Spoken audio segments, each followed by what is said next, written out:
Hi there, Chris from Stone Age Gamer here, and welcome back to Stone Age Countdown. We are finally, after a very long time, getting a brand new Mario Kart game. And yes, I know Mario Kart Tour exists, and Mario Kart Live exists, and the Mario Kart arcade games exist, but the last proper home console Mario Kart game was Mario Kart 8, and that was a Wii U game. And yeah, there was a lot of good stuff on the Switch Mario Kart 8 Deluxe. I'm not going to minimize that, but a proper new Mario Kart game that has eluded us for a very long time. So, Mario Kart World is right around the corner, and there are a ton, like a metric ton, of new characters that they've been announcing left and right for this game, and some really weird deep cuts. So I thought it would be fun to count down the 5 characters that I want most in Mario Kart World. So, here we go.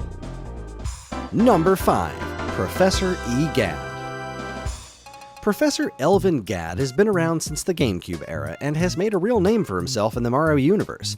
Not only is he responsible for Luigi's ghost-busting gear in the Luigi's Mansion series, but he also created Mario's sentient water pack from the Super Mario Sunshine game, Flood. He's even shown up in the various Mario and Luigi titles. He's become a genuine staple, but he's never made his way into Mario Kart.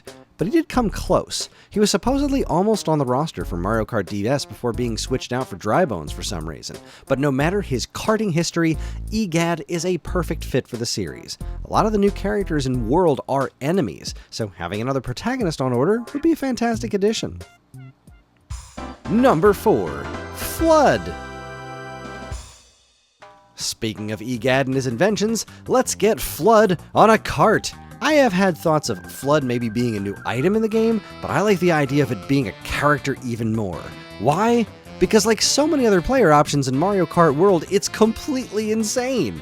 But that's also why this thing would make for such a cool addition. It's not like arms are a requirement for driving. Look at the Goomba! Flood would make for such an amusingly absurd visual, and I am here for it. Number 3. Fuzzy. Maybe it's the googly eyes. Maybe it's the mostly toothless mouth. Whatever it is, I love these things. They're so ridiculous. Like, what are they? What is their life? What do they do with their time? I find them endlessly fascinating. And since Mario Kart World seems to be getting all manner of random enemy characters a chance in the spotlight, I think it would be pretty spectacular to see this little thing riding on a cart, doing stunts, and celebrating well-earned victories. Give me Fuzzy!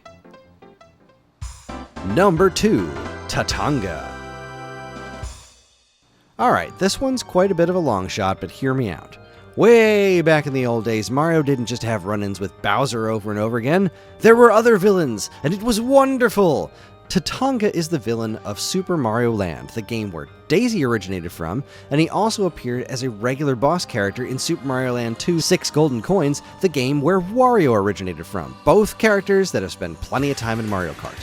Super Mario Land lore in general has been relatively untouched for quite some time, but it's been seeing a little bit of a resurgence in the past few years with some references in Super Mario Maker 2, Sarasa Land being mentioned by name in Daisy's profile in the Nintendo Today app, and what really has me excited, the Batadon and Toko Toko enemies actually appear in a stage in Mario Kart World. That's the first time they've appeared in any game since Super Mario Land. So why not put the purple alien menace Tatanga back in the mix? I'd love to see a modernization of his design, and more love for Mario Land is never a bad thing. Number 1. Mouser and the Mario 2 crew. Like at first I was just going to say Mouser, and I know this is a bit of a cheat, but the more I thought about it, there was no single boss from this game that I wanted more than another.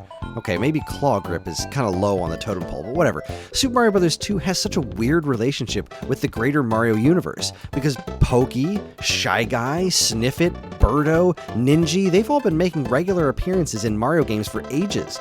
But the world of Subcon, and its big bads in particular, have been completely absent, which is nuts because if the Mario series is short on anything, it's cool boss characters and interesting boss battles. The Mario 2 crew solves that problem brilliantly. Mouser, Tricline, Fry Guy, Claw Grip, and of course Wart are all well worthy of repeat appearances and very well worthy of inclusion in Mario Kart World. They're such great character designs. Of that group, only Wart has managed an appearance outside of Mario 2 in Link's Awakening, but the rest of them were regular characters on Super Mario Bros. Super Show, which I know Nintendo proper doesn't pay much attention to, but we here in the US sure remember it well. If Shy Guys can become Bowser's minions, so can the rest of these guys. Let's get them back. Well, there you have it, folks. Those are my picks for new characters for Mario Kart World that haven't appeared in previous Mario Kart games before. I don't know, man. The list of characters that are already announced for Mario Kart World is pretty in-depth. I don't know that there's a lot left to pick from, but I feel like the ones that I put on my list here are pretty obvious ones. Like, we haven't even seen the Koopa Kids announced for Mario Kart World yet, and that seems like a pretty, quick and easy no-brainer. And that's just sticking with regular Mario stuff, right? I'm not even diving into the world of let's get Link back in there, or the Animal Crossing villagers. I really like that Mario Kart World is sticking to just Mario stuff instead of, branching out to being Smash Karts, because that would be really cool, but I think that would be a different game. Either way, I'm excited for Mario Kart World. I cannot wait. Unfortunately, I still have to for another couple of weeks, but thank you very much for watching. If you like what you saw here today, please follow, comment, like, subscribe, share. Let us know down in the comments which characters do you want to see in Mario Kart World more than anything else in the world, and why are they the Super Mario Bros. 2 bosses? Because Birdo's great, but Mouser is awesome. It's a mouse with sunglasses, and he throws bombs. Come on, he's a perfect fit. He's an awesome character. Anyway, thanks again for watching. On behalf of all of us here at Stone Age Gamer, keep playing games.